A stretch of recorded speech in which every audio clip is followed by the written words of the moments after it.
Bantu support channel ini dengan cara klik subscriber 100% gratis, tidak bayar. Oke guys, terima kasih. Mari membaca.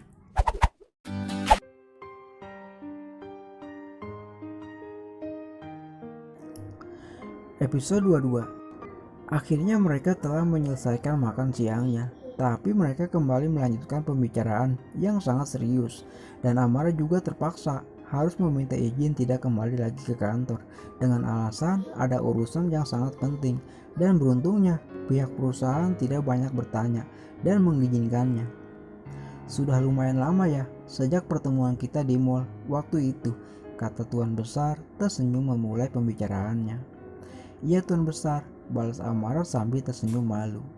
Jangan panggil Tuan Besar, tapi panggil saja Papa dan Mama, seperti Ares memanggil kami, ucap Nyonya Marisa sambil memegang tangan Amara. Amara hampir terbang mendengar ucapan Nyonya Marisa. Alangkah indahnya yang terdengar menyusuri gendang telinga Amara.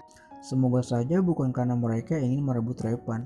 Jika seperti itu pun aku bisa apa? Aku harus mengikhlaskan Repan diasuh oleh mereka. Hanya satu harapanku, agar mereka memberi kebebasan padaku, bisa menemui Repan kapanpun yang aku mau. Batin Amara pasrah. Kami sebagai orang tua hanya ingin agar cucu kami tumbuh dalam lingkungan keluarga yang lengkap, sehingga cucu keluarga Wijaya mendapatkan kasih sayang dari kedua orang tuanya, ucap Tuan Besar. Jadi maksud Papa sama Mama agar kalian berdua segera menikah, lanjut Tuan Besar Reksa Wijaya dengan tatapan senyumnya yang menenangkan.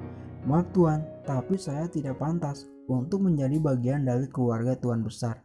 Saya hanyalah sebatang kara yang pastinya akan menjadi aib bagi keluarga Tuan Wijaya, ucap Amara dengan hati meringis.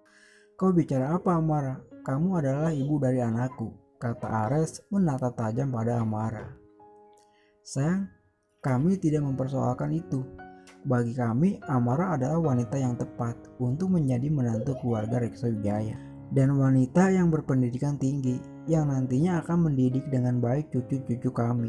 Timpal Nyonya Marisa tak memberikan celah bagi Amara untuk menolak pernikahan yang telah mereka siapkan. Maaf Nyok, Mah, tapi bagaimana dengan calon istri Tuan Ares yang juga mempunyai anak? Jawab Amara mendudukkan kepalanya, menghindari tatapan tajam mata Ares yang menyorot ke arahnya. Calon istri Ares, anak. Maksudnya apa Ares? Kata Marisa setengah berteriak dengan menajamkan matanya pada Ares. Gak, itu gak bener mah, itu hanya salah paham, kata Ares sedikit panik. Coba jelaskan permasalahannya agar kami bisa mengerti, timpal Tuan Besar ikut bicara. Begini mah, Helen pernah datang ke perusahaan kita dengan membawa seorang anak laki-laki dan memintaku bertanggung jawab untuk menikahinya. Tapi kenyataannya anak itu bukanlah anakku. Pah, Mah, ucap Ares menjelaskan. Dari mana kamu tahu bahwa anak itu bukanlah anakmu? Kata Marisa sangat geram karena seenaknya putranya menyangkal anak kecil yang tak berdosa. Marisa tidak ingin Ares lari dari tanggung jawabnya. Pah, Mah, dengar ya, anak yang dibawa Helen itu berumur 2 tahun, sedangkan aku tak pernah lagi berhubungan dengan wanita manapun sejak kejadian di malam itu di kota Berlin yang sekarang menghasilkan Repan, jelas Ares dengan wajah frustasi karena sejak saat itu hasratnya pada wanita hilang bersamaan dengan menghilangnya Amara. Terus kenapa kamu begitu yakin kalau Repan adalah anakmu? Tanya Tuan Besar memancing Ares dan sekaligus ingin meyakinkan Amara tentang keseriusan Ares. Ya, aku sangat yakin. Bahkan hanya dengan melihat fotonya saja, aku sudah yakin. Karena garis wajahnya hanya dimiliki oleh keturunan asli Wijaya, ucap Ares. Wijaya adalah pemilik perusahaan Reksa Wijaya Group, yang tak lain adalah kakek Ares, ayah dari Tuan Besar Reksa Wijaya. Bahkan Papa sama Mama langsung meyakini, bahkan sampai menginterogasiku, jawab Ares kesal, mengingat bagaimana Mama dan Papanya memaksanya mengakui perbuatannya, hingga berujung rasa penasaran yang ternyata adalah kebenaran yang mengembirakan. Amara yang diam menunduk mendengar semua penjelasan Ares. Kenapa aku jadi lega mendengar semuanya? Batin Amara sangat terkejut. Setelah memakan waktu yang cukup lama, akhirnya obrolan itu selesai. Amara yang mendengar penjelasan Ares pun akhirnya menerima permintaan Tuan Besar Reksa Wijaya untuk menikah dengan Ares. Meskipun masih banyak keraguan jauh di dalam hatinya. Demi kebahagiaan anakku, apapun akan aku lakukan. Aku hanya perlu menyiapkan mental agar tak menyedihkan jika suatu saat terjadi sesuatu yang tak diinginkan. Batin Amara.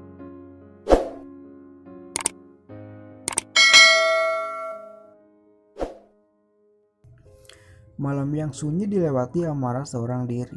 Repan yang biasanya memberikan pelukan hangat sebelum tidur, kini sedang bersama dengan keluarga papanya untuk pertama kalinya. Berbagai macam pemikiran yang berkecamuk di kepalanya, hingga matanya tak bisa lagi diajak kompromi, dan akhirnya Amara pun tertidur. Mentari pagi yang membangunkan penduduk bumi dengan memberikan sinarnya yang cerah, berharap penduduk bumi menyambut harinya dengan bahagia. Begitupun dengan Amara yang sedang menikmati sarapannya seorang diri ketika bel pintu berbunyi. Amara berdiri dan berjalan ke arah pintu yang tak jauh letaknya dari meja makannya. "Sorry, pagi-pagi udah ganggu," sapa Ares mengagetkan Amara yang tak menyangka kedatangan Ares. "Repan mana?" tanya Amara mengabaikan permintaan maaf Ares yang sudah mengganggunya pagi-pagi. "Anak kita maksudmu? Hari ini milik papa sama mama," jawab Ares santai, membuat Amara terdiam beberapa saat. "Ada apa? Masih pagi-pagi bertamu ke rumah orang?" tanya Amara setelah terdiam sejenak. "Mau numpang sarapan," jawab Ares santai, penuh percaya diri, dan berjalan menuju meja makan, melewati tuan rumahnya. Amara hanya bisa menatap lurus Ares yang dengan santainya langsung duduk dan memakan sarapan yang ada di atas meja. "Mulai hari ini aku akan sarapan di sini agar menjadi kebiasaan buat kita dan tak ada protes," lanjut Ares dan meminum susu bekas Amara. Hei, itu punyaku. Kalau semua kamu makan, lalu aku sarapannya pakai apa?" ucap Amara setengah berteriak agar Ares menghentikan aksinya menghabisi sarapan miliknya. "Kamu ternyata perhitungan ya sama calon suamimu," kata Ares yang terus melanjutkan sarapannya. Amara hanya menatap Ares tajam dan kemudian membuat susu untuk dirinya agar tidak terlalu kosong di dalam perutnya. Setelah meminum susunya, Amara segera mengambil tas dan kemudian berjalan meninggalkan Ares. "Aku berangkat, tolong kunci pintunya," ucap Amara setelah berada di depan pintu keluar. "Kenapa aku ditinggal sendiri?" "Amara tunggu, masa calon suamimu dijadikan tukang kunci rumah?" kata Ares segera meninggalkan meja makan.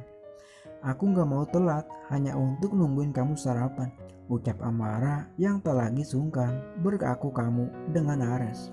"Aku yang akan mengantar dan menjemputmu mulai hari ini, dan sebagai bayarannya setiap pagi kita sarapan bersama, dan jika malam kita makan malam bersama," kata Ares disertai senyuman di bibirnya yang sangat jarang terlihat oleh orang lain. Amara kembali menatap Ares dengan rasa malas. "Bagaimana bisa kamu berpikiran seperti itu?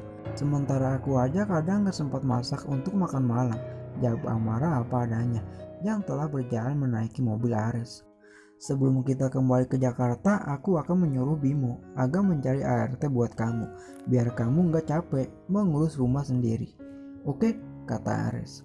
"Gak perlu, setiap hari ada kok bibinya yang datang membersihkan rumah," jawab Amara yang sudah di perjalanan untuk menuju tempatnya bekerja. Setelah beberapa menit berlalu, akhirnya Amara dan Ares yang berusaha untuk saling menerima kini sudah tiba di pelataran perusahaan. Amara buru-buru keluar dari mobil Ares. Tanpa diketahui oleh Amara dan Ares, ternyata ada sepasang mata yang sedang menatap penasaran ke arah mereka.